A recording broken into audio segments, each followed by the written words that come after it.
Hi, I'm Phil Kaufman, and today I'm going to show you how to record, edit, and share a video using the green screen feature here in the CIS Video Studio. When you arrive in the studio, you're going to want to turn on the light switch and note that all of the lights and equipment in the studio will turn on. Then locate the guidance on the far side of the wall titled Green Screen Recording. From there, you're going to begin with step 1, which is log in and copy presentation materials to the PC. So let's go ahead and do that.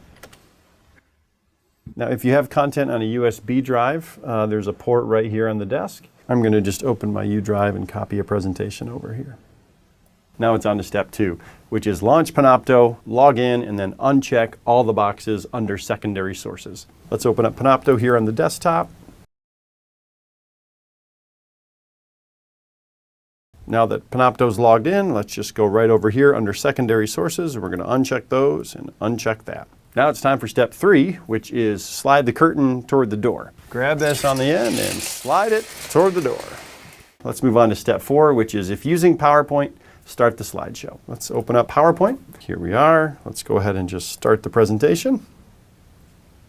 Now there's a note in the guidance that says slide show on the left screen and then presenter view on the center, which is exactly what you see here. So step number 5 is where we turn on the green screen keyer. Okay, and so it's referring to a couple of buttons here on the left side of the podium. And it says press this top green button to make the left screen or the slides the background, or press this lower blue button to make the center screen the background. And so we're going to use that top button and make that our background. Now there's also a pro tip under here. It says press the buttons again to toggle through 4 different green screen layouts. And so let me show you what happens. When I press this, you're going to see on this confidence monitor here that I've got a green screen layout 1 of 4. And I can actually just press that again, and now I'm on 2 of 4, 3 of 4, and then 4 of 4. I can press it one more time and it'll turn off. So if I go back to layout 1, it says the left screen is the background, the presenter is actually scaled down and then mirrored, but you'll notice that my hand kind of disappears because again we're scaling the image down just to allow more room for your content. Mirroring allows pointing to the background to feel natural, but text on clothing is backwards. So I've got a sign here. If I hold that up, you can see that's backwards.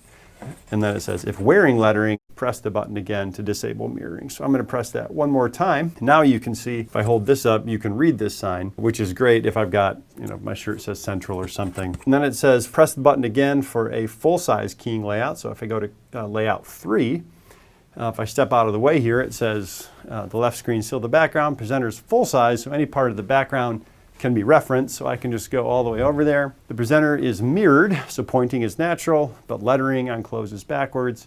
Press the button again to disable mirroring. So if I hold that up, you can see that's backwards, but pointing is natural.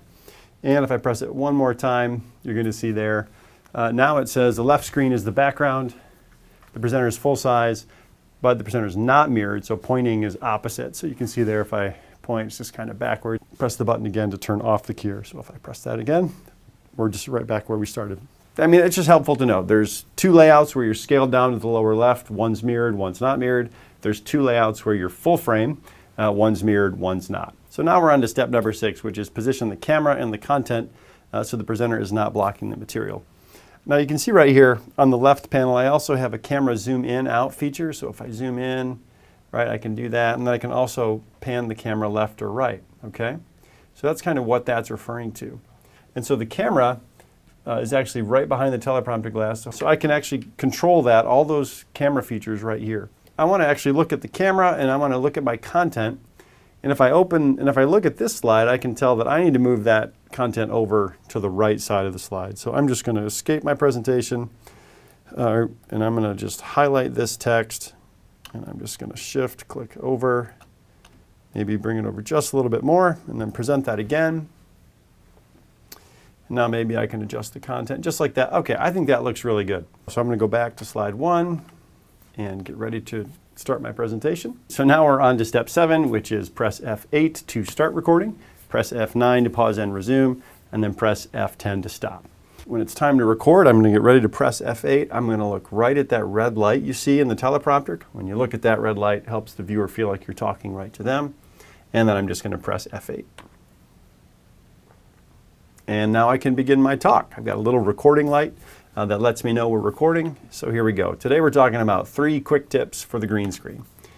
And here they are. What you're going to notice on here is I've got a couple of fill-ins, and because this is an annotation device, I can fill these in with using the pen here. So I'm going to click the pen icon and then click that again. Then it says move content to the side, right? So that's my first fill-in. And as I write on here, I can see that right in front of me, which we already did that, right? We just moved this content over to the side to just get that out of the way. The second one here is the left screen as backdrop, frees up the center screen for notes, just like we're doing here. By default, presenter view's on, but you could put a Word document in front of you if that's easier. Next, you could also do the center screen as a backdrop, and that's where if you want to bring a website or a PDF, or you want to put that on screen, or maybe your Blackboard shell, sometimes it's easier to put that on the center screen. So that's where you could use that blue button. So one other thing I want to show you is that F9 feature that allows you to pause recording while you're in the space. So if I press F9, my recording light is blinking. That means I'm not recording, which means I could actually go to the next slide, and then I can just press F9 again. And now my light's solid, and that allows me to continue to record, right? I could also put up a logo just like that, and then finish out my lecture. Now I'm going to press F10 to stop. So, all right, great. Now we're on to step 8, which is in Panopto. Enter the session name. We're going to call this Green Screen Demo, and then we're going to click Done, just like that. Right here, Panopto is going to move to the Manage Recordings section in a tab, and then it's going to upload that content. We get a little upload progress bar. If I expand the app to the full screen, you're going to see right here I get a little status update where Panopto is processing that on the server already. So next, the guidance points us to the sharing settings, which says after the video uploads and processes, you'll receive an email with links to view, edit, and share. Those same links are available here in the app, but before we adjust those sharing settings, I want to view what we just created, I want to do a little bit of editing, and then we'll show you how to set permissions and share that. So, all right, so to view what we just made, we're just going to click View right here, and now I can begin my talk. I've got a little recording light that lets me know we're recording, so here we go. Today we're talking about 3 quick tips for the green screen. So let me just jump ahead to where we hit F9, and I'll show you the crossfade it puts in. So if I press F9, so you can see it put in that nice crossfade when you use F9 to pause and resume. But let's say you want to do some editing. So I'm just going to go up here to the Panopto editor by clicking that edit icon, and that's going to open the editor. You can see here I've got my content area, I have got my table of contents, and then down here I've got my edit line. This little darkened area is where we pressed F9, where we paused it. So I just put an on-the-fly edit in there. And then over here, if I want to edit out some of the beginning, I just click and drag from that edge. And now my video won't start until right there. I can click and drag in the middle as well. I could just highlight that. So there's an edit. And I could do the same thing at the end. If I want to add a table of contents entry, I just click in the video where I want that to happen. And then I do just like center screen, right? So now I've got a timestamped table of contents entry. In addition, I could add a quiz, or I could insert a YouTube video, add a hyperlink. I'll put a link in the table of contents for some additional resources on editing features. So now when I'm done with my edits though, I'm just going to go up here and click apply. And then that's just going to reprocess. Right, close the editor. But now that we've made those edits, I'm ready to share that. So to share my content, I'm going to go up to the sharing icon here, and then I'm going to follow the guidance that says set the access to your organization unlisted, anyone at your org who has the link. So I'm just going to change that to your organization unlisted, then I'm going to copy that link, so now that's ready to share, and whenever someone clicks that link, it's going to require a global ID and password to access it. Now we're on to step 9, which is when done, you'd reset the curtain, you'd sign out of the PC, and then hit the lights on your way out. Check the links in the table of contents if you'd like to view some videos on other ways to use the studio. Thanks for watching.